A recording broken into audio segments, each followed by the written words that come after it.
Subcommittee Appropriations to order. Secretary Noem, thank you so much for being here today to testify to the President's fiscal year 2026 budget request for the Department of Homeland Security. I am pleased to be joined by Senator Murphy, the ranking member of the subcommittee, as well as we have Vice Chair Murray that will be coming shortly. And of course, I am thrilled to have the chair of our full Appropriations Committee, Chair Senator Collins, with us today. Thank you, Chair Collins, for your leadership on this committee and your tireless effort to get us back to regular order, moving these bills not only through full committee, but making sure that they're seen on the floor. Yep. Since January 20th, under President Trump's leadership, the department has actually become a priority. Rather than turning Border Patrol agents and ICE officers into paper pushers, President Trump has empowered the men and women of CBP and ICE. This has resulted in gaining more control on the border and the enforcement of our immigration laws. In fact, President Trump has signed a new law, the Laken-Riley Act, which further empowers ICE to help protect communities from criminal aliens. He has taken swift and decisive actions in other areas, such as restoring the voice officers at ICE and reduce bureaucratic red tape that was counterproductive to achieving the mission. DHS has a vast, important, and complex mission.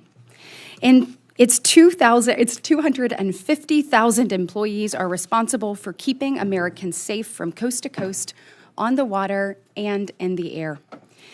As chair of the Homeland Security Appropriations Subcommittee, it is my responsibility to work with you, Madam Secretary, and my fellow senators to appropriate the resources DHS needs to carry out its mission.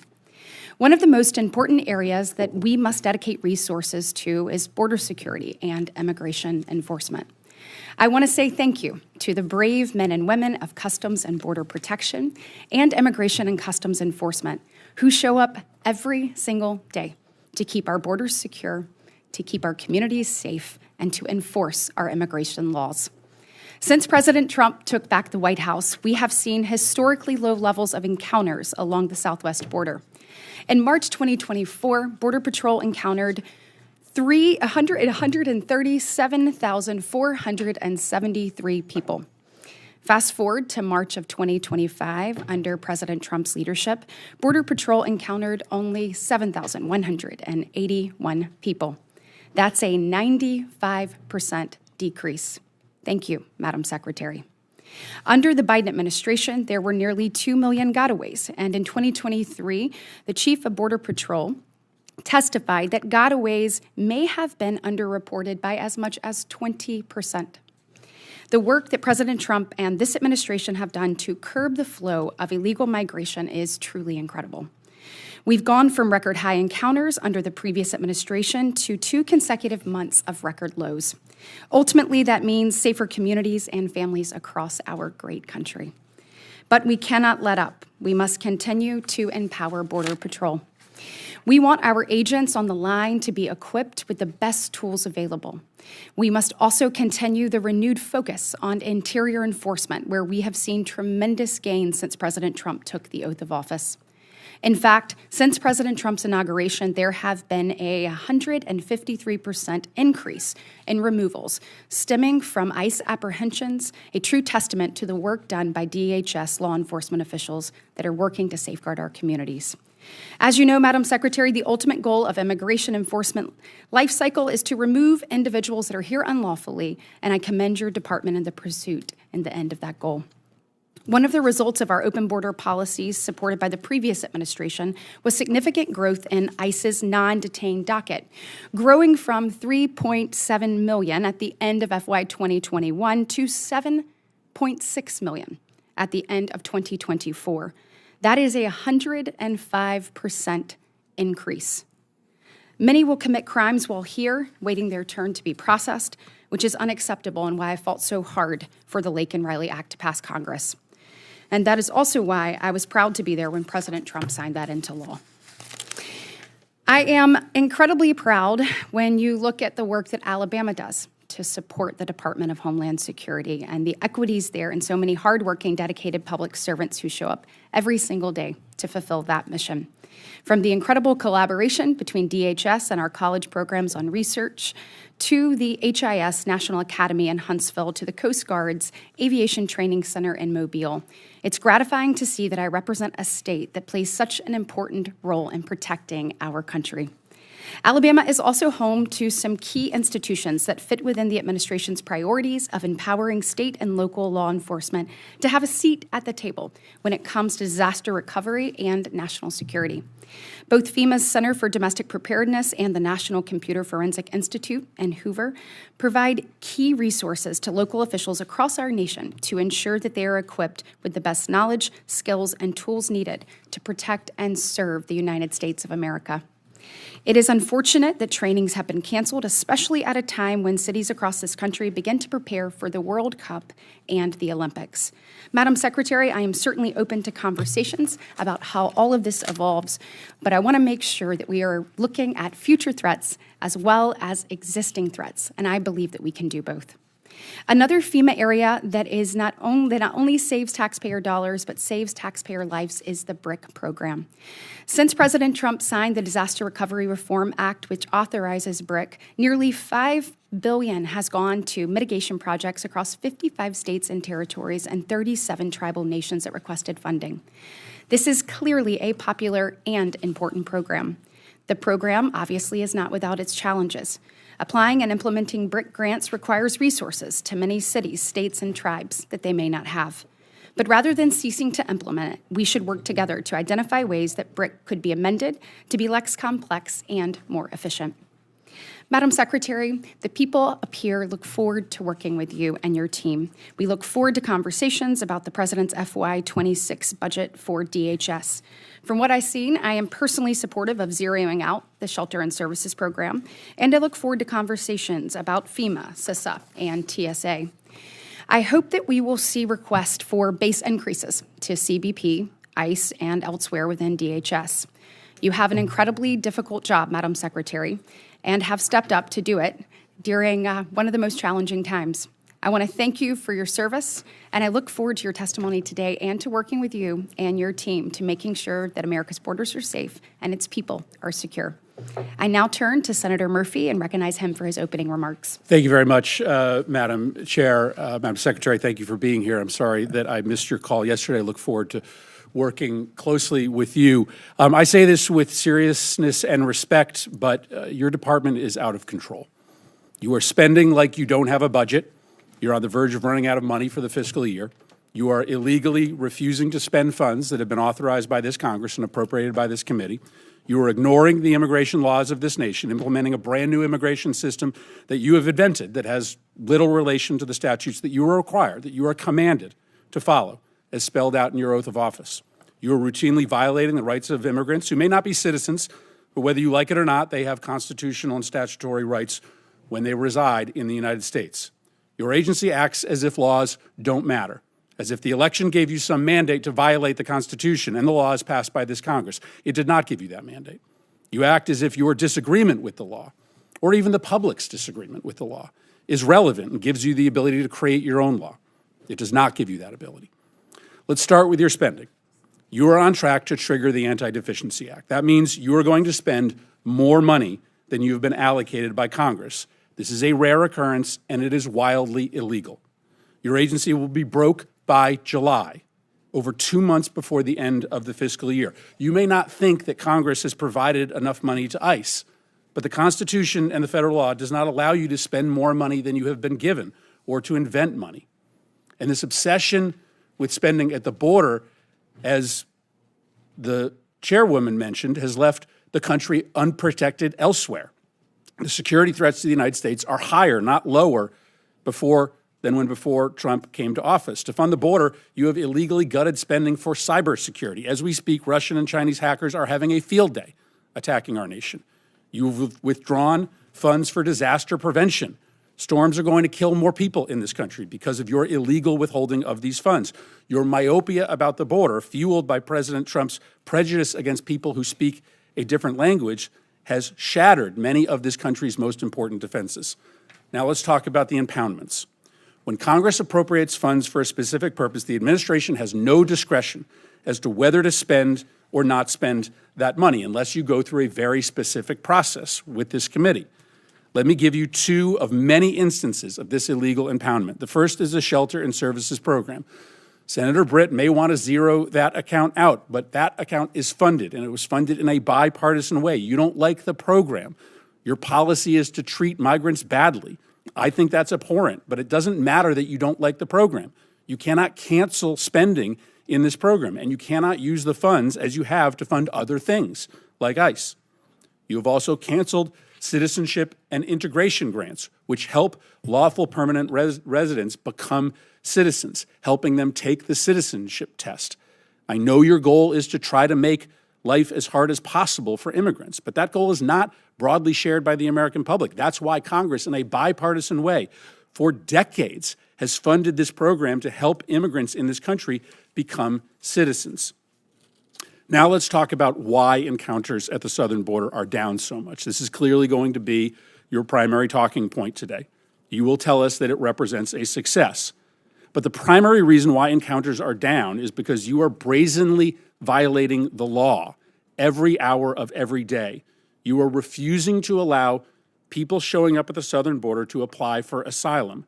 I acknowledge that you don't believe that people should be able to apply for asylum, but you don't get to choose that. The White House doesn't get to choose that. The law requires you to process people who are showing up at the border and who claim asylum. Why? Because our asylum law is a bipartisan commitment, an effort to correct for our nation's unconscionable decision to deny entry to Jews to this country who were being hunted and killed by the Nazis. Our nation, Republicans and Democrats, decided, wrote it into law, that we would not repeat that horror ever again, and thus we would allow for people who were fleeing terror and torture to come here, arrive at the border, and make a case for asylum. Finally, let's talk about these disappearances.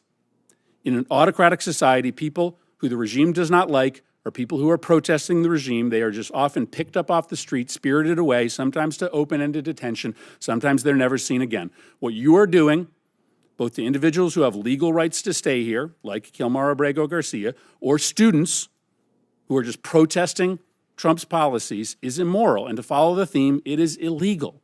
You have no right to deport a student visa holder with no due process, simply because they have spoken in a way that offends the president. You can't remove migrants who a court has given humanitarian protection from removal.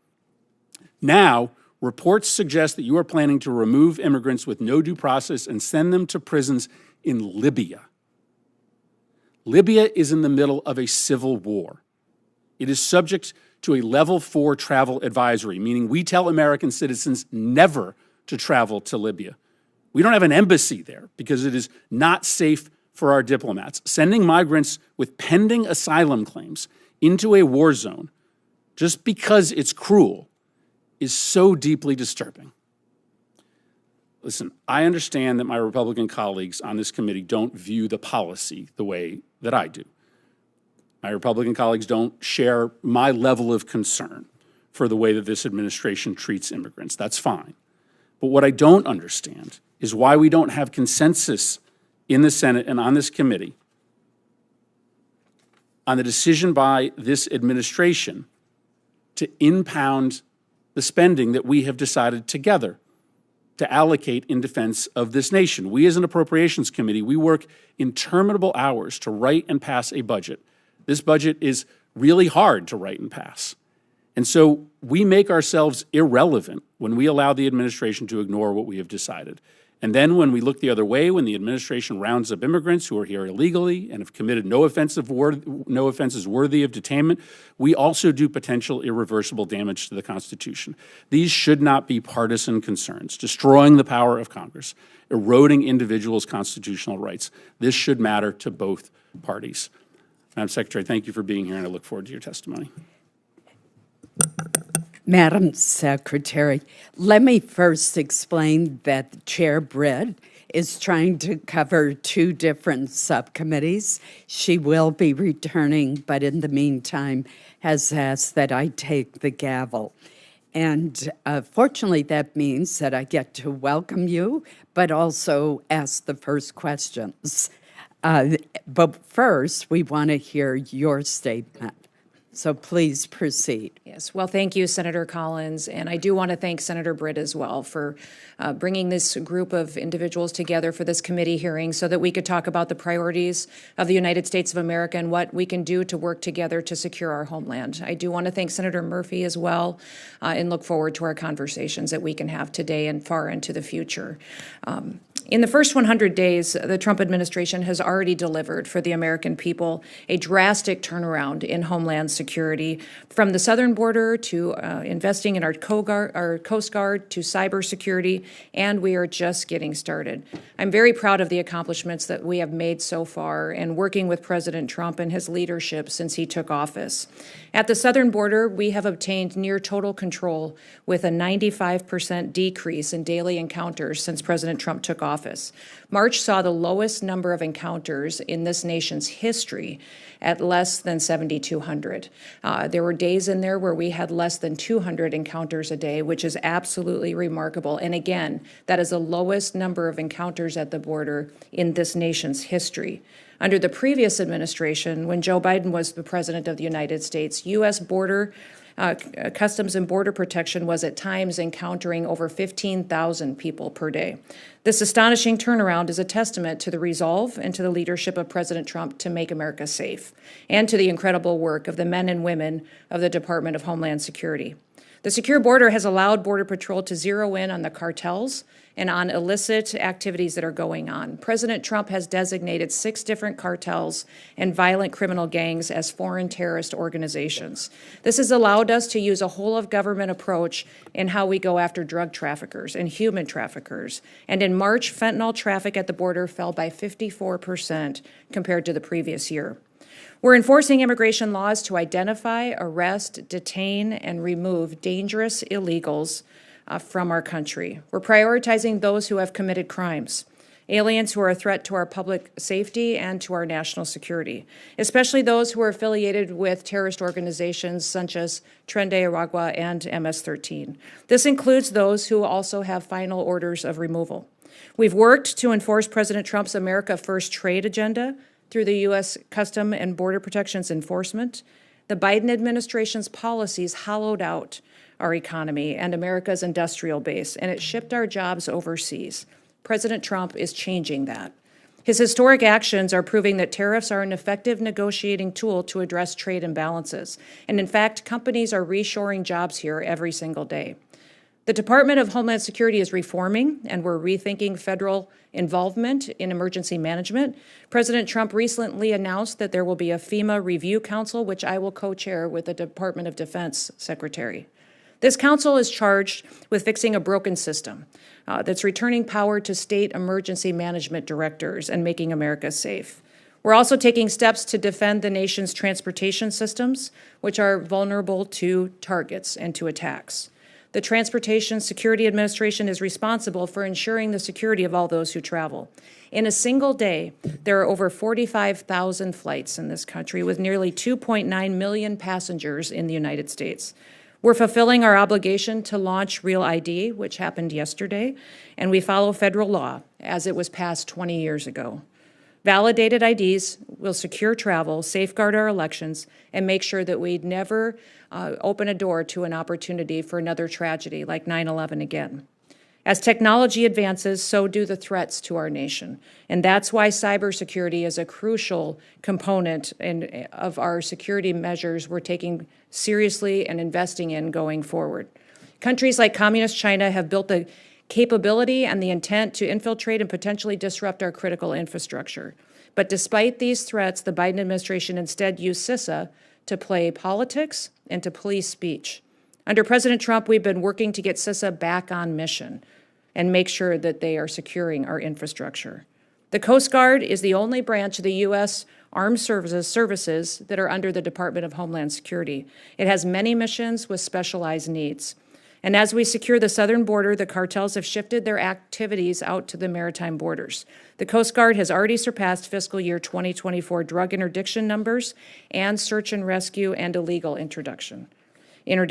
Still, the Coast Guard is facing our greatest readiness challenge since World War II. With Force Design 2028, we will transform the Coast Guard to make it a more agile, capable, and responsive force. And since I took office, one of the responsibilities that I have is reforming the Secret Service.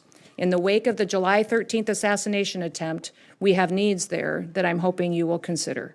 We've reassessed the Secret Service's needs. We've refocused recruitment away from DEI objectives and instead focused people in on investing in the agency's zero-fail mission. These accomplishments are just a portion of what the Department of Homeland Security has achieved with President Trump's leadership in the last 100 days. And with the support of this committee, I'm hopeful that we'll be able to make this department more efficient and more effective in securing our nation.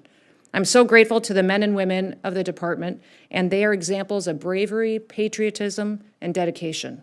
It's our responsibility to continue providing them with resources, training, and equipment that they need to do their jobs.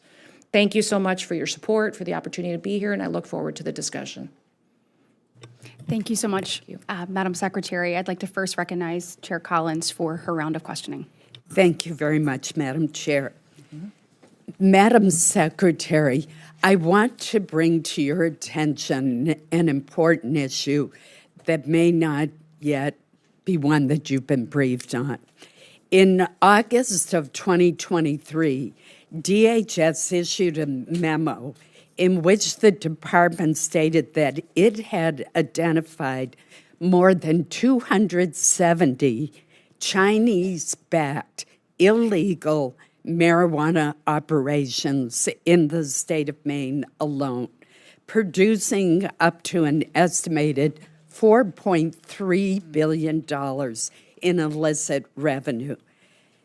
These grow houses are primarily run by Chinese organized crime syndicates with ties to the Chinese Communist Party. Our sheriffs and local law enforcement have worked night and day to shut down these grow houses that tend to be located in very rural areas of the state. I hope that the president's more detailed budget request includes funding that can be used to help supplement the county, state, and local law enforcement efforts. DEA has also been involved. IRS has been involved. The FBI is starting to get involved, but DHS obviously has an important role to play. So I hope you will commit today to joining this all-of-government effort to shut down these dangerous, illegal grow houses. Undoubtedly, there's human trafficking going on as well.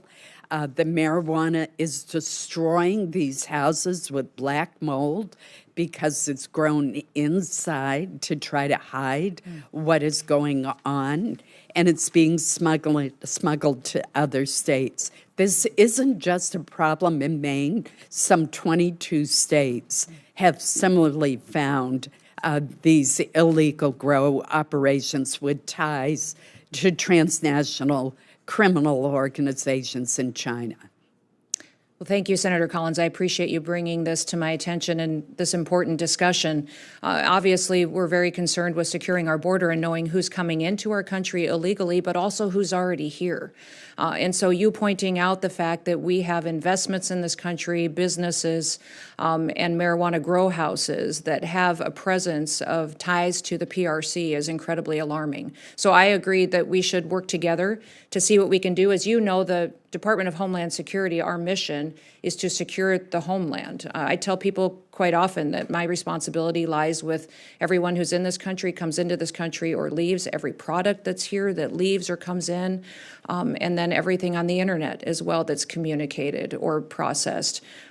This is alarming that we have China. Not only are they stealing our IP, manipulating their currency, but they're building a presence in this country as well. And so everything that we can do to make sure that we're addressing that and not allowing them to get a foothold within the center of our country and in our important states like Maine is incredibly important. So thank you for bringing it to the attention of everyone today, and I commit to working with you. Thank you. Madam Secretary, as you undoubtedly know, Maine is a great destination for tourists. Last year, we had 14.8 million tourism visits. We're a state of only 1.3 million people. I imagine it's similar to some of what you've experienced when you were governor. So Maine is heavily dependent, particularly our hospitality industry and our agricultural employers, on seasonal temporary workers from other countries who come here under the H-2A program for agricultural workers and the H-2B programs for hospitality workers. There's no way that our state of 1.3 million has the workforce to deal with the influx of tourists and to get our crops out of the ground. Our small businesses, our inns, our restaurants, and our hotels are perfect examples of where foreign nationals who come to our country temporarily to benefit from, but also contribute to the American economy in a lawful way, are absolutely critical. I know that some of the visas have been released by the department, and I would ask for your help in expediting the release of the H-2B visas, in particular, given the upcoming tourism season. Thank you for that question, Senator. And, as you know, the number of visas allowed is set in statute by Congress, but there is some latitude given to the Secretary. So I certainly take your request and know that many others have asked us to go and give as much latitude as possible, and we are certainly considering and willing to consider that going forward. Thank you. My time has expired, so I'm just going to put one quick item on your radar screen, and that is we're seeing some college students from Canada who go to school in northern Maine at the University of Maine at Presque Isle having difficulty in crossing the border, which they used to be able to do very easily. They're totally legal, they have student visas, but they're being subjected to extensive searches and questioning. I don't want us to discourage Canadian students from studying at the Northern Maine institutions that we have for education. So again, I just want to put that on your radar screen. There are so many others who do deserve scrutiny, but these are duly enrolled Canadian students, and they've been crossing the border for years without trouble, and lately they're being subjected to extensive searches and questioning, despite having their visas and other documents in order. Okay, I will certainly look into that. Thank you. Thank you. Vice Chair Murphy. Thank you very much. Madam Secretary, AI is an enormous growing industry critical to the future economic health of the country. We have had the benefit over the years of the top talent in AI, researchers, students coming to the United States to help us grow that industry. But for the first time in the last 15 years, there are more top talented individuals and workers in AI leaving the country than coming here. And the reason is pretty simple.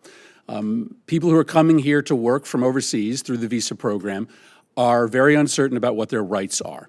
And that is because of the actions this administration has taken. So I think it's important to get on the record for those individuals who are here currently and those thinking of coming to the United States to work or to study to understand what their rights are. So let me ask you a series of pretty simple questions. Probably the key of right amongst the 5 freedoms is the right to free speech, the right to express your own personal opinion about politics, culture, the economy.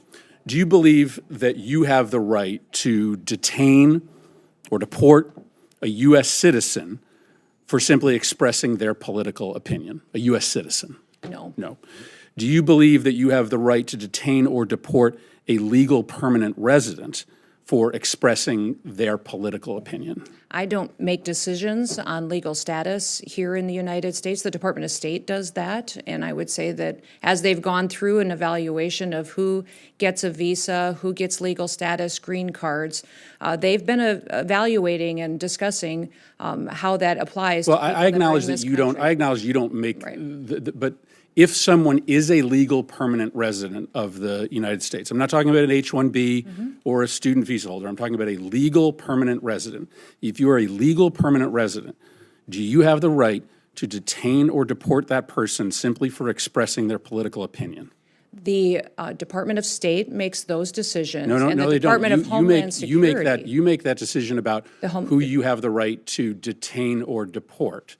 So you are involved in that. Do you believe the United States, do you believe the law allows? The Department of Homeland Security, under the Trump administration, is enforcing the law, following the constitutional rights of folks who are here as citizens, those who are here legally, and those who are here illegally. So a legal that permanent have resident final is by removal definition orders. here legally. Do you believe, I mean, I think this is really troubling if you can't answer this simple question. Do you believe that the U.S. government can detain and deport a legal permanent resident for expressing a political opinion that the administration disagrees with? The determination you're asking for is based on things that you are determining that the Secretary of State has considered and evaluated. We don't evaluate that, the administration, along with a partnership with the Department of State, on what is political speech and what's an affiliation with a foreign terrorist organization. Do you believe? That's the difference between Do you the two believe that you're asking that you me. can detain We and follow deport the a direction of legal federal permanent law. resident for expressing a political We have opinion? not detained and we have not deported anybody who's a legal permanent resident or a citizen of the United States. Then say you don't have the ability to right. do that. We have clarify that for is the true. millions of. That is exactly what I'm doing, is that we have followed exactly what the law is and that we have not detained or deported anybody who's a citizen or has legal status in this country. We are focused on the worst of the worst dangerous You criminals do not believe you have to get them out of You the do not believe country. you have the ability to do that. We have not done that at all, and the Trump administration has no plans Well, just to because do you haven't that. done We it do doesn't not mean do that it. you won't do it in the We future. are Do you following the believe you have the federal law ability to do ensure that or that not? we are doing I think you the were gonna- I exact think- appropriate I think- thing in partnership with the Department of State and in partnership with the Trump administration. Have you read I assume you have read the Supreme Court decision in the case of Kilmar Abrego Garcia? Yes. That court decision requires the administration to facilitate Kilmar Abrego Garcia's release from El Salvador. Can you describe the steps that you have taken to facilitate this release? And specifically, can you answer as to whether you have reached out to your counterpart in El Salvador to facilitate Mr. Abrego Garcia's release? Abrego Garcia is a citizen of El Salvador and should never have been in this country and will not be coming back to this country. There is no scenario where Abrego Garcia will be in the United States again. If he were to come back, we would immediately deport him again because he is a terrorist, he's a human smuggler, and he is a wife beater. You've read the Supreme Court decision. Does the Supreme Court decision not require you to facilitate the return of Mr. Abrego Garcia? The Trump administration is complying with all court orders and judges' orders. Does the Supreme Court order require you to facilitate the return of Mr. Abrego Garcia? Is a Yes or- citizen of yes El or no? Salvador. It is up to the president of the El Salvador to make the decision. You're a defendant on in if the he case. is coming back. It's been a big topic of conversation between all of us, between the country. When the president visited the United States of America, it was discussed and talked about there. The president has been very clear on this issue, as the Secretary of State, and I have as well. Abrego Garcia is not a citizen of this country and is a dangerous individual who does not belong here. I will Let me be I will clear that if not you- ask another question, Madam If you Chair. were back the in this discussion, country, we would immediately But the discussion deport him. ends when the Supreme Court rules 9-0 that you have to facilitate his release. And the fact that you can't even acknowledge the wording of the order, which commands you to facilitate his release, and you advertise to this committee that you are going to willfully ignore the ruling, and that is not incredibly true, chilling Senator. for I the did balance not- of powers that is in not true. a democracy that relies on the executive branch to honor decisions made by the highest court of the land. Madam Secretary, I'd actually like to take a little bit of my time real quick to turn to an actual Maryland resident. And I believe if we're going to spend that much time talking about Mr. Abrego Garcia, we need to talk about Rachel Marin. Yep. And she was a citizen of Maryland who was brutally raped and murdered in 2023 by another criminal illegal alien from El Salvador who had no business being in the United States. May her story and others like it serve as a reminder to the human cost of unchecked illegal immigration policies, the need to secure our border, and the need to swiftly remove criminal illegal aliens from the United States. Speaking of, let's go back. Take a look at what President Trump inherited. We talked about this earlier, but when Joe Biden took office, there were 3.3 million people on the non-detained docket. When President Trump took office, that number had risen to 7.6 million people on the non-detained docket. When you look at the docket, the President Biden, in his administration, spent their entire term simply allowing people and aliens to cross the border into our communities. Of those who had been given their final orders of removal, meaning they had their due process, the Biden administration simply sat on their hands instead of actively working to remove those individuals, which created chaos and, unfortunately, criminal opportunities on our interior. Thankfully, we have new leadership at the White House and a department who will no longer tolerate the subversion of our immigration laws and activities. I think since we're here to talk about the budget today, that's what I'd like to talk about. What do you and your department need, the brave men and women who serve alongside you, in order to secure our border, in order to keep our interior safe from coast to coast, and to continue to make America a safe, secure, and prosperous place to be? Well, the Department of Homeland Security is tasked with overseeing 23 different components that are pretty broad, and it was formed after 9/11 in response to the terrorist attacks to help us secure our country and everything that's in the interior of our country. The President's budget request, along with reconciliation package, focus on what some of our greatest threats are that face our future and our children and grandchildren's ability to grow up here and to have a future. And that is continuing to secure our border, to make sure we're addressing technology needs that have been neglected for far too long, get our Coast Guard to the standard to what the missions are requiring them to be at to be successful, building more wall, more agents for CBP, more ICE agents and beds so that we can remove illegal criminals out of this country and dangerous individuals that are threatening our public safety. And then also going forward and looking at how we conduct operations on training our law enforcement officers, how we can put CISA back on mission at focusing on cybersecurity. The requests going forward focus in those areas and TSA so that we have the technology upgrades that we need to really make sure that we are doing due diligence to secure our country and the systems that help run our critical infrastructure.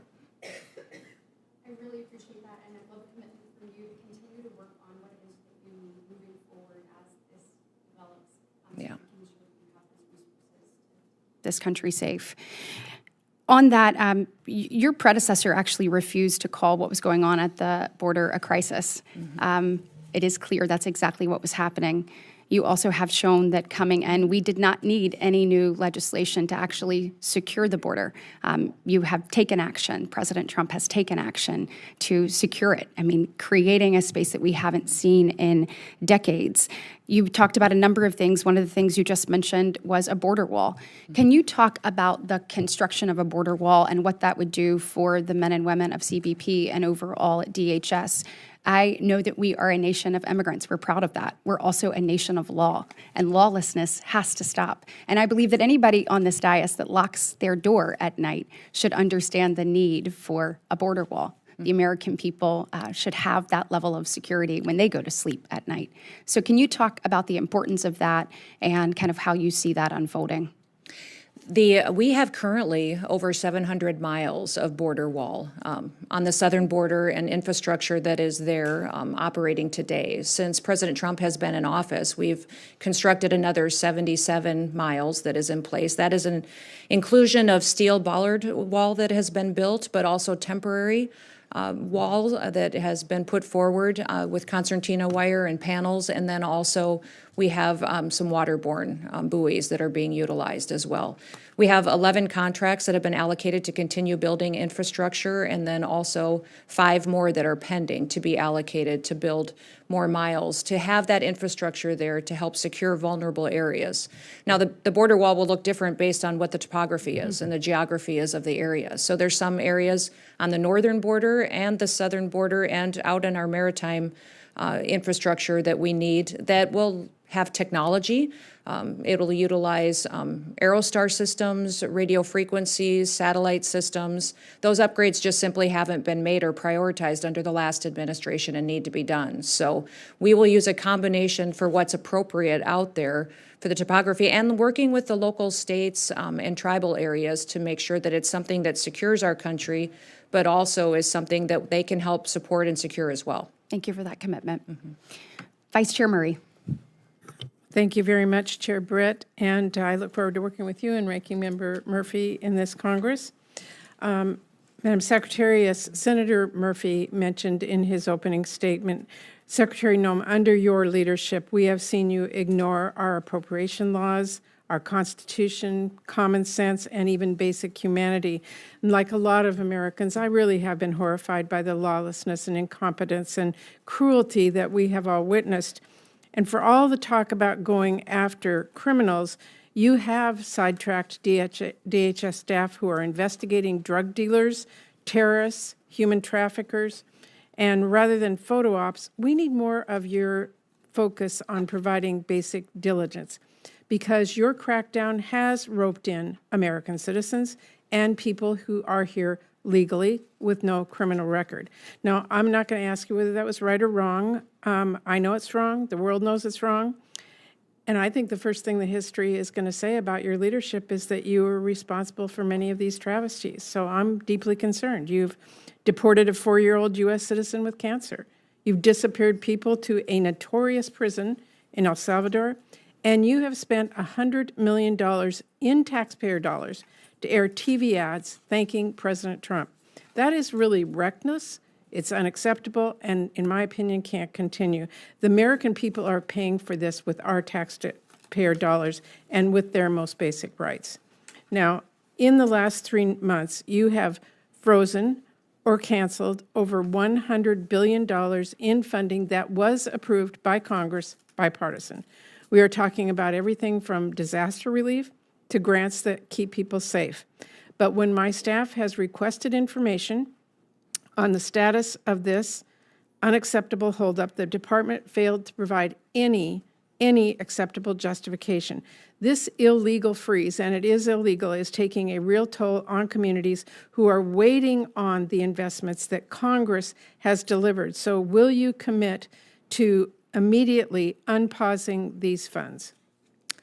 Well, Senator, thank you for covering a lot of topics there. Let me touch on a few of those right away. Well, what the if Trump you could administration answer, is doing I know is you've enforcing the law for the first time. Under the Biden administration, I'm asking you about the funds illegal that are out aliens there. were prioritized over American citizens. Now the scales of justice have been leveled, and Madam no one Chair, is I'm gonna treated reclaim better my than time anyone because else. I asked you a Citizens specific are treated question. the same, Madam and these Secretary, illegal I know aliens your and criminals answer. are being I heard deported. it previously. I'm asking you a The specific grants question. that you are referencing, Correct. the grants that you are referencing have been paused and reevaluated to make sure that they are truly being spent in the way to which they were appropriated. Well, these were- many of these grants were being diverted Madam into things they Secretary, were never intended these to. funds were passed on a bipartisan basis by members Absolutely, in and this the Biden Congress. administration perverted them in how they used them, diverted them to facilitate illegal immigration, to house people in places like the Roosevelt Hotel, who held illegal Okay, criminals we're that took the talking, life Madam of Chair, Lincoln about Riley. $100 I think all of us billion. have It is recognized not that credible the to victims me that here are all the the people who have recipients of died and that- lost their children because Madam of this Secretary, situation. it is not credible, Madam Chair. It is not credible that $100 billion is used to break the law. That just cannot be true. And let me change this a little bit. On the other hand, I am very concerned that DHS is now dramatically overspending funding that Congress has not provided. If you were a CEO doing that, I don't think you'd be in your job long. We need accountability and we need answers. And that includes informative responses to oversight questions sent to the department over the last 3 months. I am ranking member on this committee. I have worked with every member of this committee. We take our responsibility serious to fund your department and others. We need to have answers. We need to have accountability, and we need to make sure you're not overspending money that you were not allocated. Well, thank you for that question. I will be very not really a clear in the question, it's a fact. statement. Do you want me to respond? Well, you can. Well, I've worked many jobs in my life, but I also have been a CEO. I've run I'm not businesses. I've been a questioning your governor. credentials. I'm and it is questioning your spending. We are prioritizing where our security needs are in this country, and we are hoping that this body will agree that reconciliation is necessary to address the things that have been neglected in this country for too long, that we have the technology upgrades, the manpower upgrades that are necessary. So the $170 billion request for the Department of Homeland Security Madam is Chair, incredibly my time is important running to make out, sure and we have the I do have a tools that couple we of need. additional questions. The fact is that you've not been given this funding. Saying that it's going to come in reconciliation that has not passed is not an acceptable answer. I did want to ask about FEMA and disaster relief. This is really important. A lot of disaster relief has been politicized. You've endorsed eliminating FEMA outright. We have seen an upheaval at FEMA that is going to put lives in jeopardy. 1 in 5 FEMA employees have been pushed out, taking this administration's so-called buyout offer. We are losing indispensable staff just weeks away from fire and hurricane season, and over $100 billion in disaster relief and FEMA grants are still being held up. DHS is making it a lot harder to qualify for relief, something people in my home state of Washington are experiencing firsthand. Multiple requests from governors have been rejected in recent weeks, including a request from our state. And we haven't been given any response about this, and I'm watching this and I'm thinking, has President Trump directed you to prioritize funding for Republican states?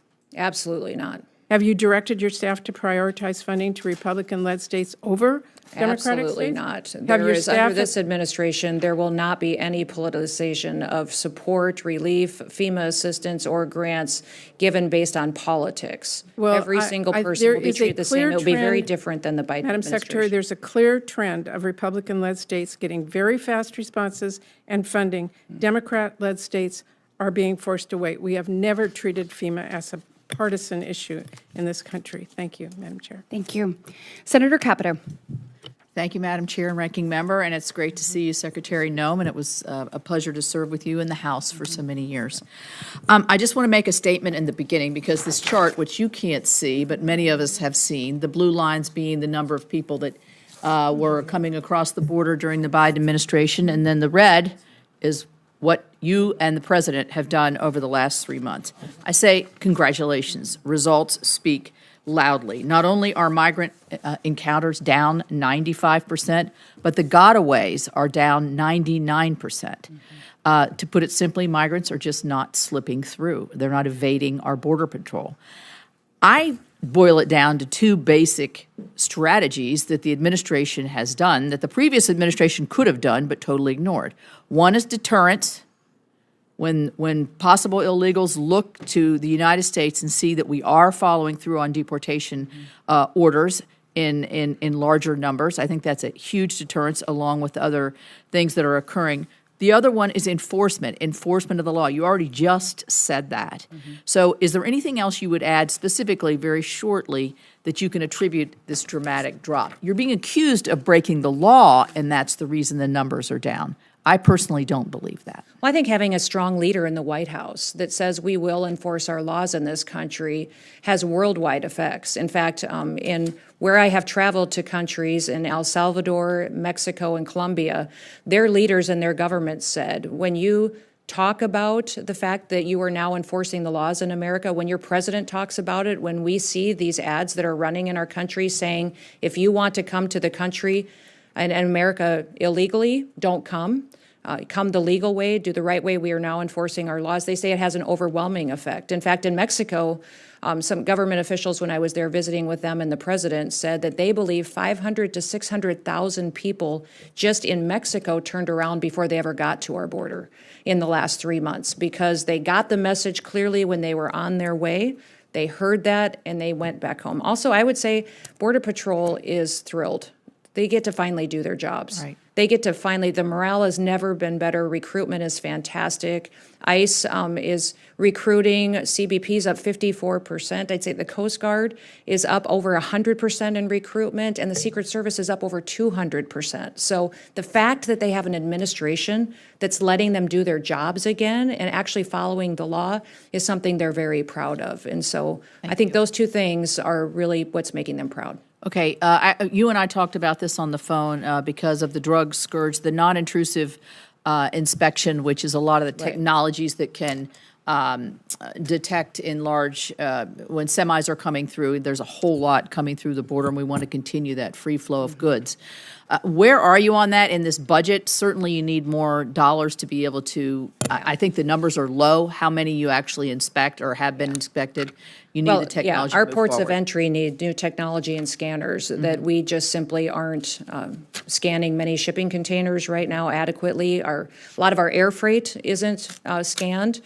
Some of these scanners that we have in place need infrastructure around them so that they work in the heat and in the rain. Sometimes they're dysfunctional and shut down. We have railroad cars coming in that aren't getting inspected, and then small packages. Small packages every day that are being shipped in by the millions that we are not inspecting at all. So the kind of technology needs that we have to invest in are costly, but they're secure our country. And when we have a foreign enemy country like China and the PRC that's trying to kill off our next generation of Americans, which is what they're doing to weaken our economy and our society, those upgrades and that technology advancement will incredibly help us make sure that we know what's coming into this country and it's not a poison that will be killing our kids and our next generation. Certainly have my support with that. I did chair this subcommittee at one point with the ranking member. He was chairing and I was ranking, so we're getting to know each other very well. You have my support there. I do want to say, and I am concerned about the FEMA issue. Coming from a small state that is subject to a lot of natural disasters, flooding in most cases, FEMA, my experience with FEMA, has it been flawless? Has it been, a smooth road? No, but I think it's a vital function. And I'm concerned if we turn it all over to the states, capacity for the state to really handle this is something that, so I would ask you to tread lightly. I don't really need a response there, but I do want to put on the record here that I am concerned about, I do think we need a national response to disasters. Does it look just like FEMA? I hope, I hope the changes that are made will be able to have them to be able to react quickly and to help our state and local resources. I did invite you to the Advanced Training Center where we do training for Border Patrol. Look forward to seeing you there, and thank you very much. Thank you so much, Senator Capito, and thrilled to hear about the morale at DHS. That's exciting, Madam Secretary. Next up, Senator Shaheen. Thank you. Thank you, Madam Secretary, for being here this morning and for your testimony. I just want to, I'm not going to ask you to respond to this, but just to be clear, I think everybody on this committee agrees that we need to secure our southern border. We may disagree on exactly how to do that, but I think that is a value that most Americans share.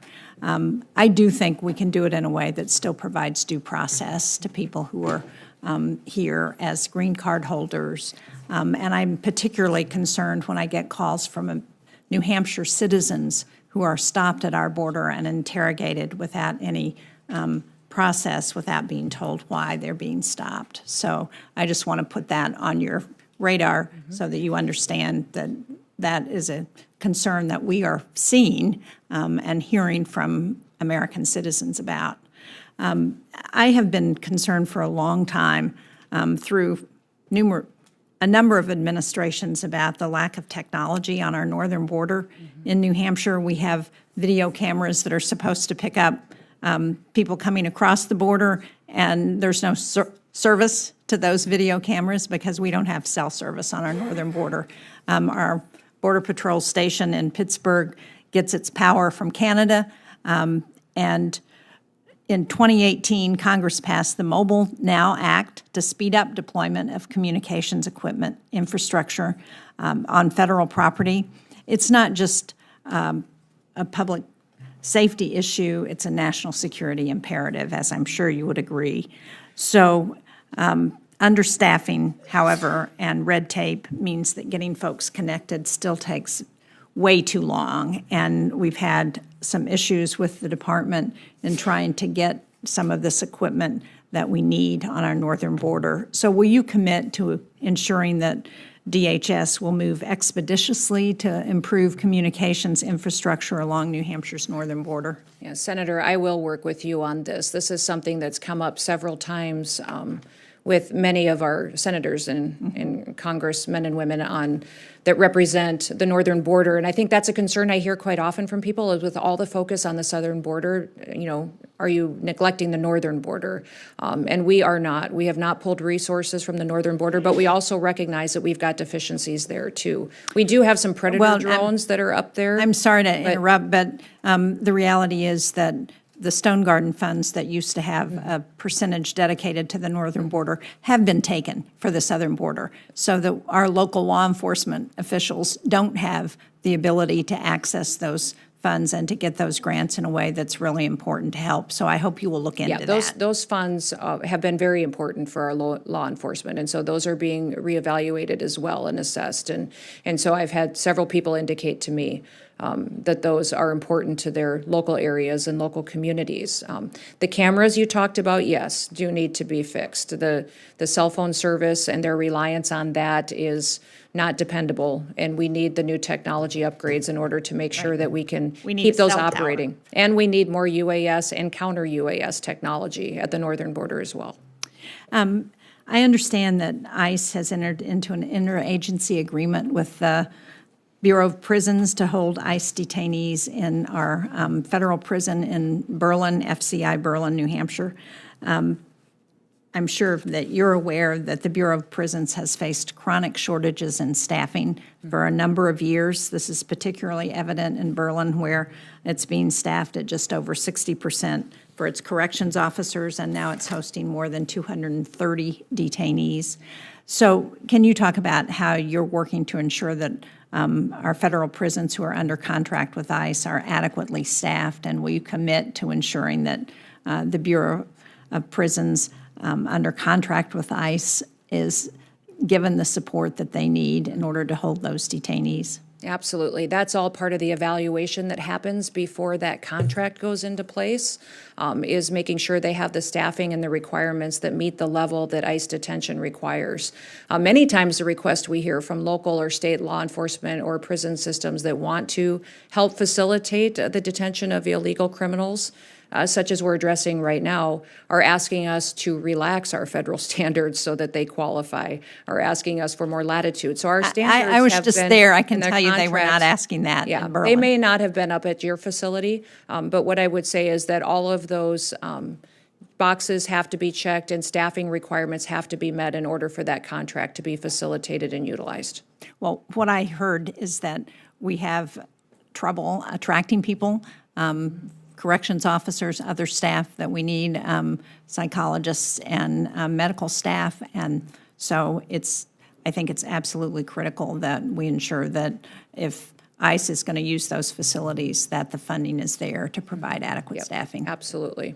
Thank you. I have another issue, and I'm out of time, but I just want to put on your radar screen that we appropriated $200 million to recapitalize facilities for the Coast Guard. One of those facilities that was damaged in storms is in Newcastle, New Hampshire. It's a facility that serves the Portsmouth Naval Shipyard.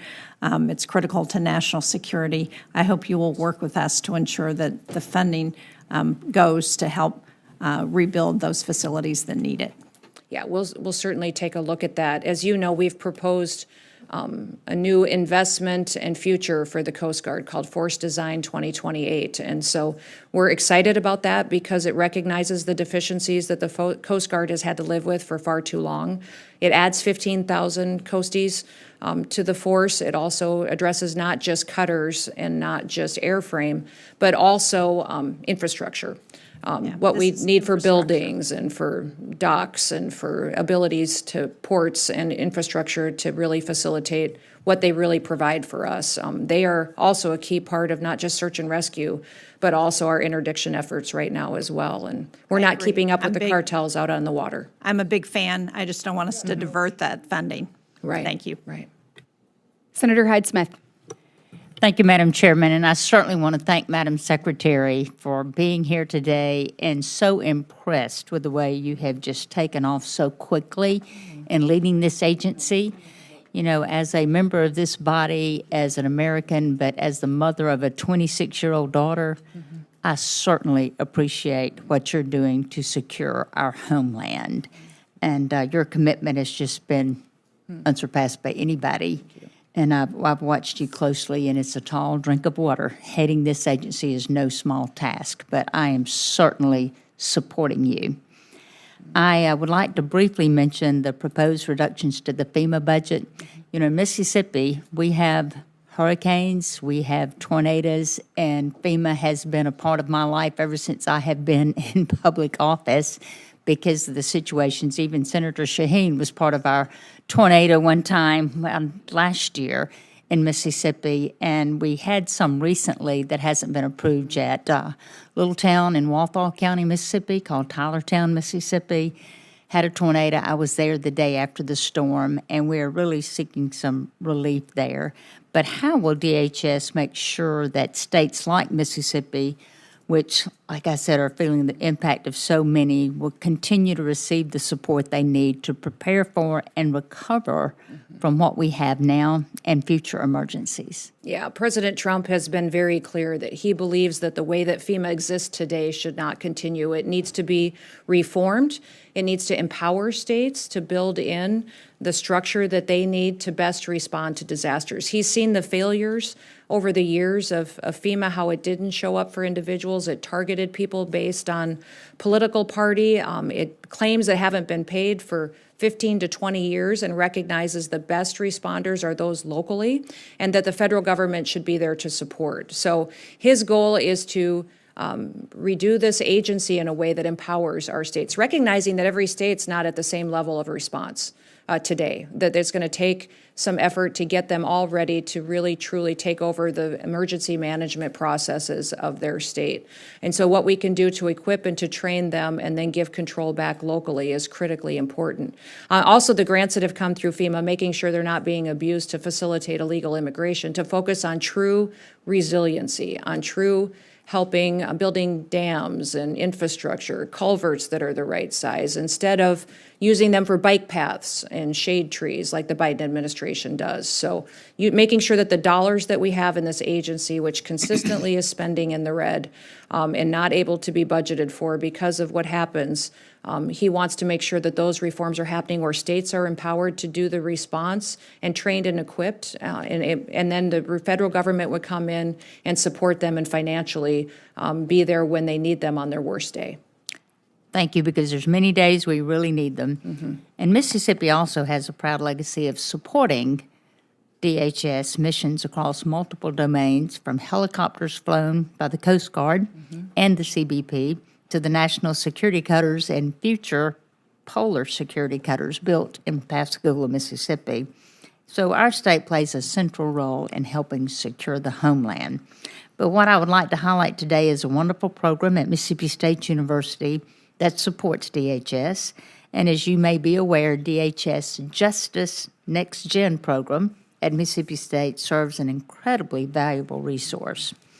And the primary mission of this is to serve the operational entities within DHS through research, development, testing, integration, and the evaluation of UAS, the unmanned aerial systems, and related technologies to that. But the Justice Program has credited MSU with a number of developments that have enhanced the technology and the efficiency for the operational components. So we're real proud of that. But as we look ahead, I hope that you will view justice as an important effort. And do you have any thoughts on these programs or similar programs? Yeah, the Justice Program is very important and is being continued going forward. And we recognize the partnership that we've had with so many states in these projects. So that is something that the Department of Homeland Security is very willing and able in the future to partner with you.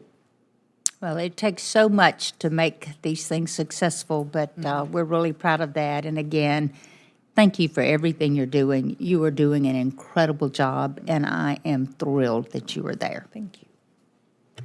Senator Van Hollen. Thank you. Thank you, Madam Chairman.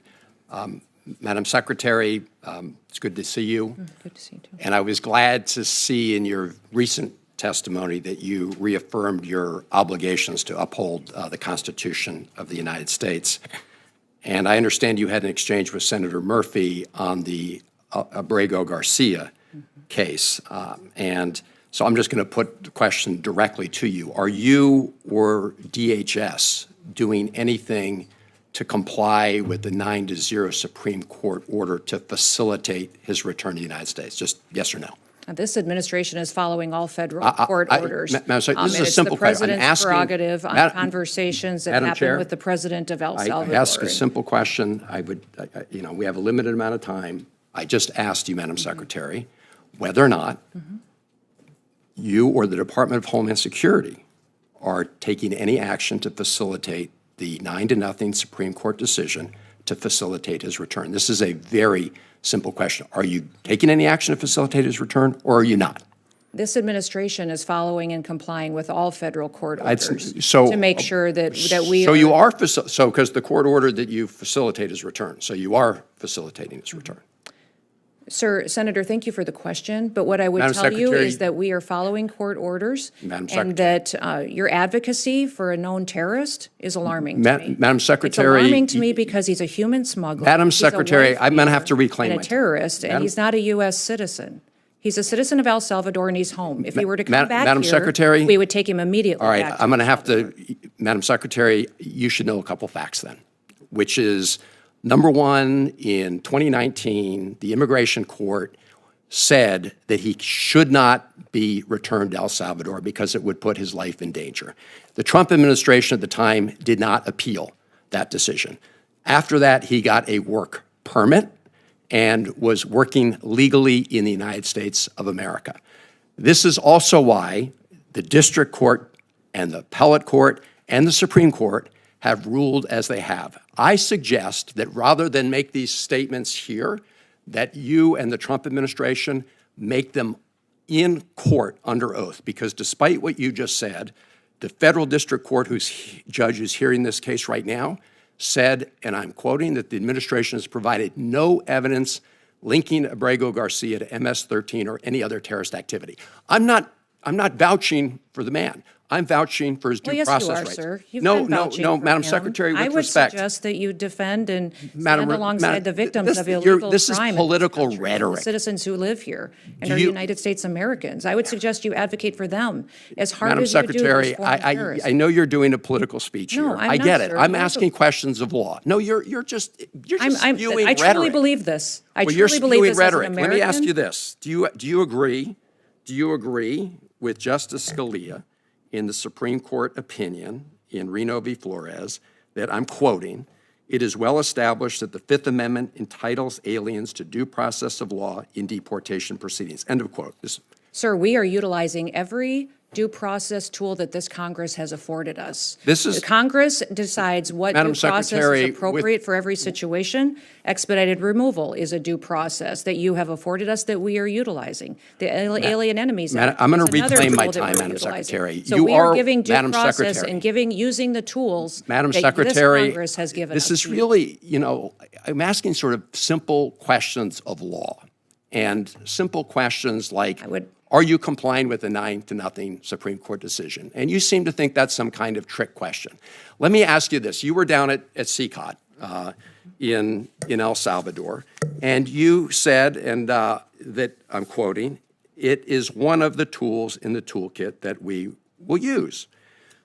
And it's well known that the Trump administration is paying the government of El Salvador to keep these individuals, including those who the U.S. courts have determined were illegally taken out of the country in violation of their due process rights. Have you seen the grant document between the United States and the government of El Salvador with respect to the CCOT? It's important that everybody knows the consequences of what happens for their actions in this country. When you break the law and you're a member of a foreign Madam terrorist Secretary, I asked you a organization, there are question. Have you consequences seen to the that. document? This is not hard. Yes, I have. Okay. And what are the provisions of the doc? So do you know what entities in El Salvador are Sir, receiving I'm the sure funds? you can see this document as well and have looked at it for I'm evaluation. glad you as raised well. that, Madam Secretary, because I sent you a letter along with many of my colleagues here on April 8th asking for, among other things, that document. Will you respond to the letter that we sent? I will respond to your letter. Can I get some sense of when? We will take a look at it. I don't remember seeing your letter yet, but I will certainly Well, take a it's look been at there it over a and give month. you a The response. senator's time has No, expired. Madam Chair. Senator Kennedy? Madam Chair. Madam The Secretary. Secretary, I have some additional questions No, related sir, to that's up fire to you cap. to manage that time. Senator Kennedy? Madam Well, I need a Secretary. little help from a chair that respects the members of the Madam committee. I'm sorry, Madam Secretary. Chair. This is, You pretty much secured the southern border, haven't you? Yes, sir. The CBP, And this that president have. that upsets some of my colleagues, doesn't it? Mm-hmm.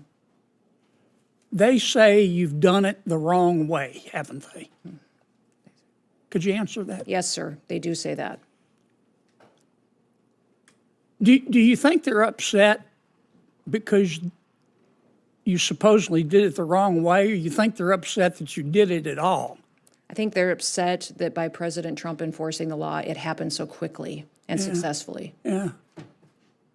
Now, when President Biden came into office, the first thing he did was get rid of all of the things we were doing to stop people from coming into our country illegally, didn't he? Yes. I mean, it was like The Price is Right. Come on down. Except he said, come on in. And most of my Democratic colleagues went along with that, didn't they? Yes, they did. In fact, they cheered him on, didn't they? Is that a yes? Yes, sir. How many people do you think President Biden let into our country illegally? Just give me a ballpark figure. Sir, we don't know for certain, but we believe it could be upwards to 20 million people that are illegally in this country. So that's like adding 10 Nebraskas to our country, isn't it? That's correct. Why do you think President Biden and my Democratic colleagues did that? Do you think they believe in open borders? I think they believed in open borders and letting people come into this country that would affect our society and criminals. Those other countries emptying out the worst of the worst, their mental institutions, their prisons came in here and jeopardized, and known terrorists. Well, only one or two circumstances are possible, it seems to me. Either President Biden and the Democrats who supported him believe in open borders, or the people that President Biden put in charge of securing the border, you wouldn't trust to run a snowball stand, right? That is correct. So nobody is that incompetent. So it has to be, they just believe in open borders, do they not? Yes, because I know the people who were securing the border and they weren't allowed to do their job. Do you think they believe that vetting people at the border is racist? Yes, I do. I think by the way they allowed people in and granted them immediate parole status. Do you think that President Biden and some of my Democratic colleagues, I don't want to paint with too broad a brush, Madam Secretary, thought of these foreign nationals in our country illegally as potential new voters? I do, sir. Okay. If you're an ordinary American and you oppose illegal immigration, but you support legal immigration, does that make you a racist? No, sir. No, sir, not at all. It just means that you believe there should be a rule of law, and that's what America was built on. And that's what you've been enforcing, right? Exactly. We have been following the Constitution and the rule of law in this country. And I want to be sure I understand, because there's been a lot of confusing testimony here. You've secured the border, have you not? This administration has, yes, sir. And some of my colleagues are upset with you, Yes, sir. and they say you did it wrong. Yes, sir. And do you agree with me that what they're really upset about is that you did it at all? Yes, sir. Okay. I want to ask you a last question about our federal judiciary. I've said repeatedly that all of us has a moral and a civic obligation to follow federal orders, and I stand by that. But there have been a lot of national injunctions, universal injunctions issued to try to stop you from doing your job. Where were these judges when people were breaking the law and coming into our country illegally? Were any of them speaking up and issuing national injunctions against the Democrats? I don't believe I can be specific about every single judge, but these judges that now are trying to stop us from enforcing our laws, I don't believe or recall them. Can you being think, vocal then. Madam Secretary, of one single solitary federal judge who, when President Biden and my Democratic colleagues, not all of them, but many of them, Gentleman's time has expired. Secretary or Senator Murray went on over about 2 minutes, so I'm going to take a minute. Senator Van Well, if Hollen you just got can- shut down. Yes, right if on you the can, zeros. if you can finish your question. Can you recall one single solitary federal judge when President Biden and my Democratic colleagues were letting 20 million people come into the country illegally? I don't recall. Can you think of Thank one you. single solitary judge you. that This is issued more a than- national Thank you. This is injunction more than to one stop question. them? No, I can't recall I one. can't either. If there weren't you, for Senator double Kennedy. standards Madam around Chair, here, Okay. Madam there And wouldn't so be any Senator Peters- standards at all, Madam any Secretary. Thank you. Committee, Thank Madam you, Chair. Senator Kennedy. I'd- Senator Peters. Madam, let me just say, let's apply the rules fairly. Senator Van Hollen was asking tough questions, but was shut down pretty immediately when his time was expired. Can we at least have a commitment, Madam Chair, that senators on this committee will be allowed to submit questions for the record, Absolutely. and that you will Yes, Absolutely. ask the secretary to answer those questions? Absolutely. yes. Senator Peters. Thank you, Madam Chair. Secretary Noem, good to see you again. See you. Secretary, I certainly appreciated your commitment during your confirmation hearing before my committee on fully staffing the Gordie Howe International Bridge between Detroit and Canada. As you know, one of the busiest border crossings in all of North America. It's scheduled to open this fall. It's going to be a big deal. But my question for you is, how are preparations going for the opening of that bridge? Obviously, your department will play a big role in that opening. Yes, we're excited about it. We're thankful that the construction has been completed and that it's working well, and we're excited to coming up there and having the celebration with you. Do you have the resources and personnel in place now? Yes, we do. Good. I also appreciated your commitment to fully building out the Northern Border Mission Center, which will be located at Selfridge Air National Guard Base to coordinate all that goes on along the northern border. How is the build-out of that center progressing, please? It's going well. It's on track. I haven't heard of anything that has been delayed, and I can get you a more detailed update, though, if you would like one. I would. If we could follow up that'd be after this hearing, I would appreciate You that. bet. As ranking member of the Homeland Security and Government Affairs Committee, I have sent you 9 letters since you have been sworn in as Secretary of Homeland Security. So far, I've received only 2 replies, and quite frankly, one of those was completely unsatisfactory. And while I understand you've had a busy start, like you have a lot on your plate, including travel, responses to congressional oversight requests are a priority. And I think you hold that view, but we're not seeing it being demonstrated, unfortunately. So my question for you is, when can I expect responses to these letters? And can you commit to getting me responses certainly before our budget hearing, before his GAC coming up?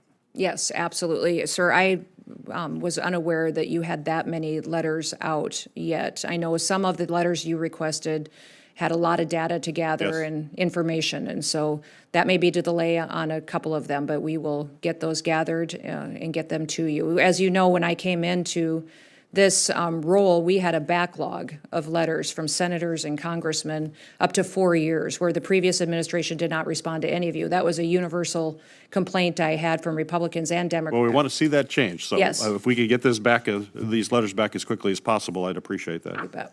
As you know, Madam Secretary, Congress spent years creating CISA, clarifying its mission and ensuring that the agency can employ the most skilled federal employees to protect our federal cyber networks and critical infrastructure from attacks.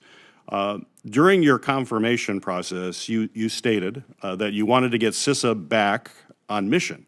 But quite frankly, you were very light on specifics of what that actually meant. Now that you've been in your position for several months, could you explain to us in detail what getting CISA back on its mission means? And I mean, with some specificity, which offices and programs in CISA do you consider to be off mission, and which ones do you consider to be on mission? Well, as you know, CISA, under the last administration, got involved in being somewhat of the role of the Ministry of Truth.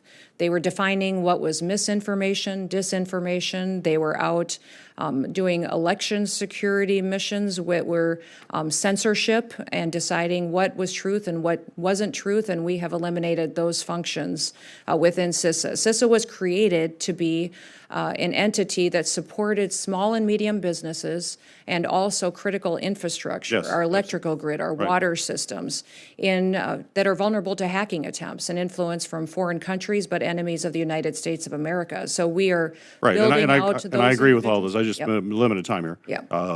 I agree with all that, and that is the central focus that it has to continue. But I want to clarify, because you talked about misinformation. I've heard this a lot. Yep. Certainly, I don't want to have any agency putting out misinformation. But CISA had 15 full-time employees assigned to countering misinformation mission. That's 15 employees out of 3,000 employees that work at CISA. And my understanding, and I think you mentioned it, those 15 people are not doing that anymore. So is CISA still not on mission? Is it still? It's getting there. We don't have our Senate confirmed leader of CISA yet. We're looking forward to that, and the But president's that doesn't have to do with cybersecurity- mission. I mean, why is it not? Why is it not performing a mission? Because my frustration is Why is what not? why do you say it's off mission if the unit that was back- doing that is gone? Yeah, it's back on mission, but we still have silos to break down between our Yes. intelligence agencies. We still have communication systems that have to be built so we can share information. I shared during my confirmation hearing that one of the most alarming things to me that happened to learn was that when Salt Typhoon and Volt Typhoon happened, that we knew we'd been hacked, we knew who we'd been hacked by, but we had no idea how to stop it. And so building those relationships with the private sector to help us go out there and really get the information that we need to get the technology and expertise to get in front of those bad actors that would infiltrate our systems, I think is incredibly important. So making sure that we have those partnerships to get them with us, sharing information and advice and wisdom on how to stop these hackers before they steal our critical information is very, very important. If you know better than anybody, better than I do even, that we have 10 of the 16 critical infrastructure components under the Department of Homeland Security. So this is a top priority of President Trump. So it is on mission now. CISA is on mission. It is. Great, thank you. Thank you, Senator Peters. Senator Murkowski. Thank you, Madam Chair, and welcome, Secretary. I know you had an opportunity to take a quick trip up to Kodiak to see our Coast Guard men and women there. Thank you for that. I'm pleased to see the focus from the administration with regards to the Coast Guard within the reconciliation package. It is significant. It is meaningful. As I'm looking, though, at the skinny budget that we have here, I'm wondering whether or not the administration's budget request increases the Coast Guard's top line, because as important as it is to do what we're doing in reconciliation, we want to make sure that the service has the sustained funding and support that it deserves in annual appropriations. So I don't know if you want to speak quickly to that. Well, yes, Senator, it is. We're building out the Coast Guard into the future. We have a request in for 15,000 more individuals that would come in and be a part of the organization. So it's not just the investment in the cutters, which we discussed, as well as, airframe that's been grounded because it needs to be replaced and we can no longer repair it. It is also building out the amount of support that we have as far as individuals and components. I want to ask about not just the ships, the cutters, the airframes, but the people and where those people live. It was several commandants ago. It was Commandant Zukov who promised that Kodiak, Seward, Sitka, Ketchikan, they were going to get these fast response cutters. Well, the FRCs are out there, but what hasn't come through is the shoreside infrastructure upgrades. Sitka and Seward continue to be left hanging.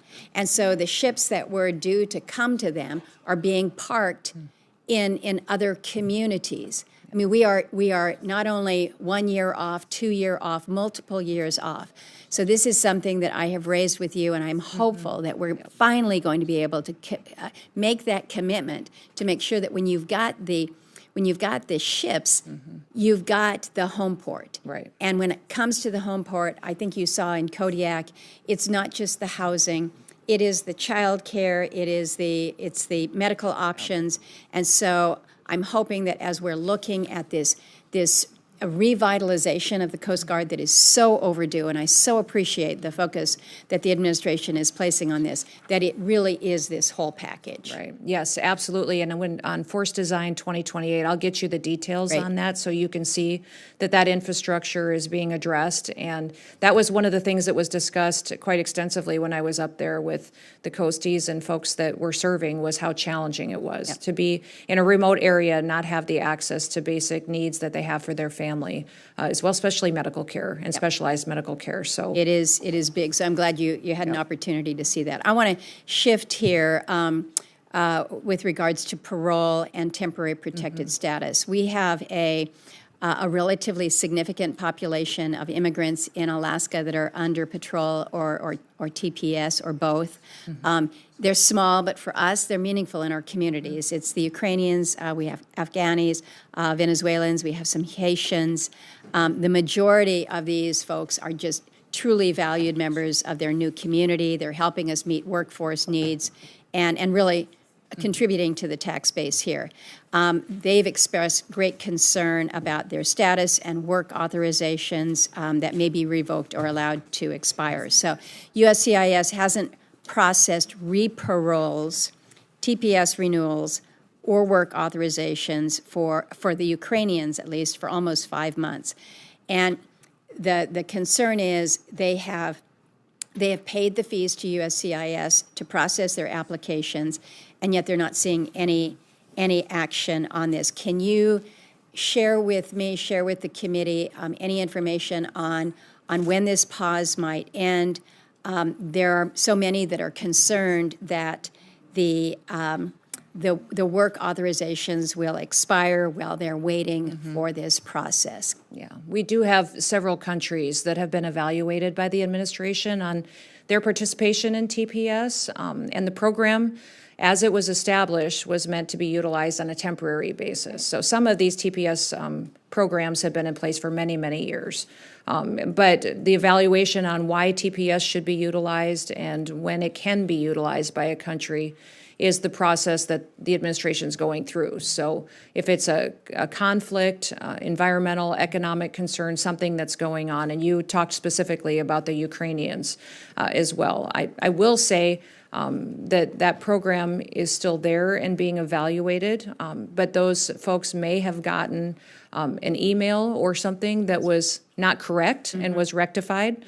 So I know some folks were alarmed by that they received, but we did rectify that, and that was sent out. If their legal status had changed, it certainly did not apply to them, and we communicated that with them as well.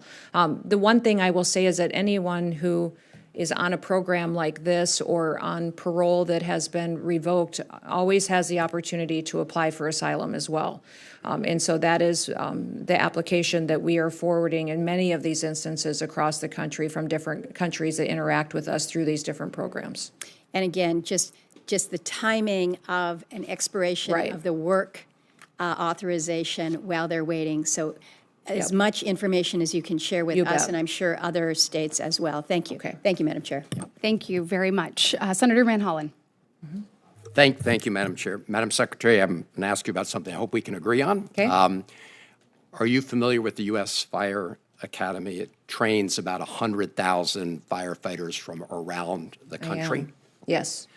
So right now, as you may know, it's not being funded. All the in-person classes have been canceled. So I, together with some of my colleagues, including Congresswoman April McLean Delaney, who represents that district in Congress, wrote to you back on March 14th about the situation there. I would just ask, could you commit today to responding to our letter? I believe we did respond, even if it may have just been recently to you, but those grants and programs are being facilitated, and those dollars will be forwarded. So that is something that if I didn't get that back to you, we will get it to you within 24 hours. Well, that would be some good news to come out of the hearing, because we really have not heard a thing. I'm reading from a headline: Trump officials silent as firefighters lobby to reopen training academy in Maryland. This is an article from yesterday. So if you're bringing good news today that we're going to renew funding for the National Fire Academy? That is the direction that we are taking, and we will get that information to you. Thank you. Yep. Thank you, Madam Chair. Thank you, Madam Chair. Thank you, Senator Van Hollen. Senator Haggerty. Thank you, Madam Chair. And Secretary, it's great to see you again. Good to see you, too. I really want to thank you and President Trump and all the men of the Border Patrol and ICE for the incredible amount of work that has gone on in a very short period of time to secure the border.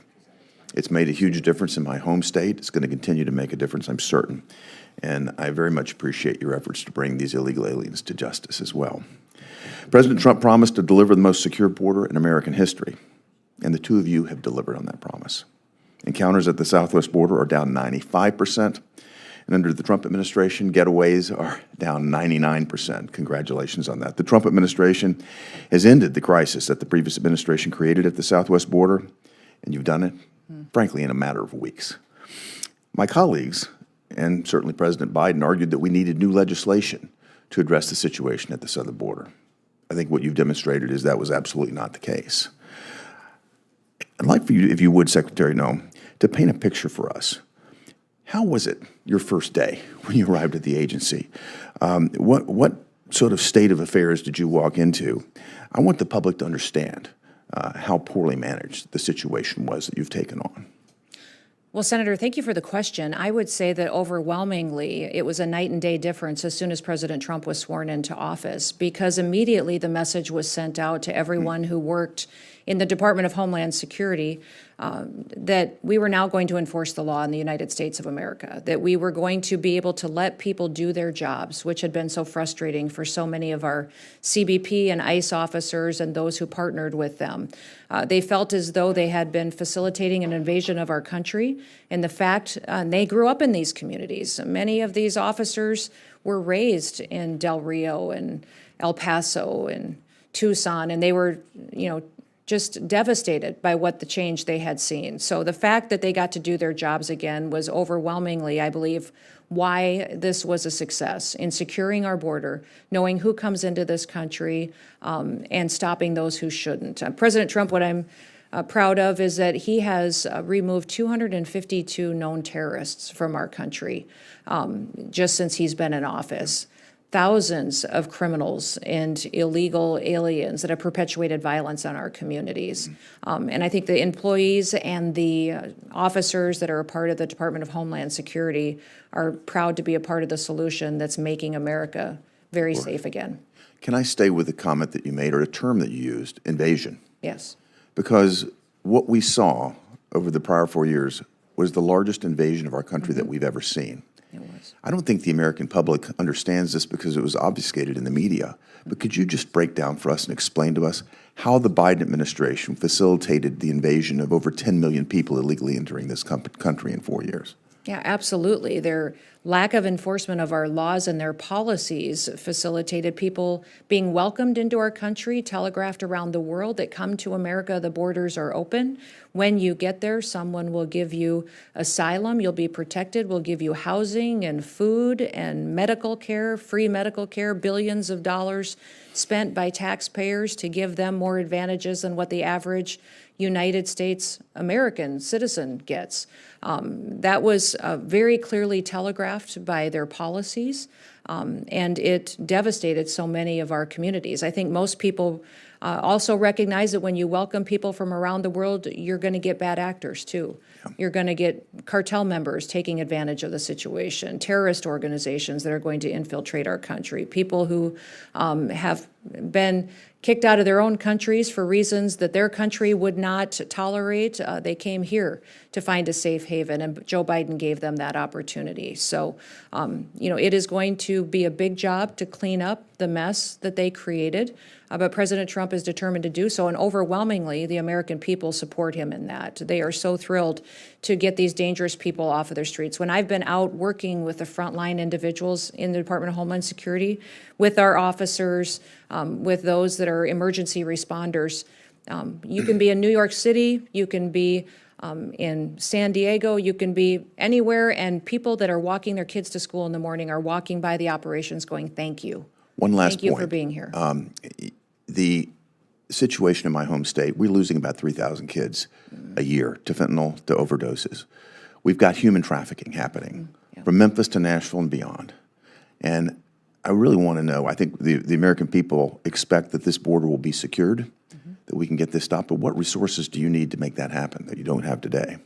Well, you've seen the request from President Trump in reconciliation and in his fiscal year budget. He is doing due diligence to make sure we have the resources that we need to really secure our border, but also to make sure that we are stopping this poison in our communities. It's giving us enforcement tools, more officers out there, more agreements. You've seen us implement 287G with local law enforcement officers and state law enforcement officers that will get us, compound our efforts out on the ground. Give us more individuals to clean up the mess. But we also need the technology at our ports to scan packages that come into this country. We've collected, I think, over $36 billion worth of tariffs against other countries because of what President Trump is doing to make sure that we're putting jobs back in the United States of America. But CBP is the ones that are collecting those tariffs, but they also need at our ports of entry scanning technology. So we know what's coming in packages, what's coming in by air freight, that we just haven't been doing due diligence under the Joe Biden administration to really know what the threats are and how those dangerous chemicals and poisons are coming in. Thank you, Senator Hagerty. For the last round of questions, Senator Murphy. Thank you. Madam Secretary, one of the accounts that right now is being impounded, I mentioned it in my opening statement, is the Shelter and Services Program. I certainly understand that as a program that Republicans, unfortunately, have not supported, but it was a major element of the budget that we passed, and thus far there are somewhere in the neighborhood of $600 million that you have not expended. Can you commit to this committee, understanding that you have the ability to decide how that money is spent and who gets that money within the parameters dictated by Congress, but can you commit to this committee that you are going to spend the money in the Shelter and Services account according to the authorization provided to you by Congress?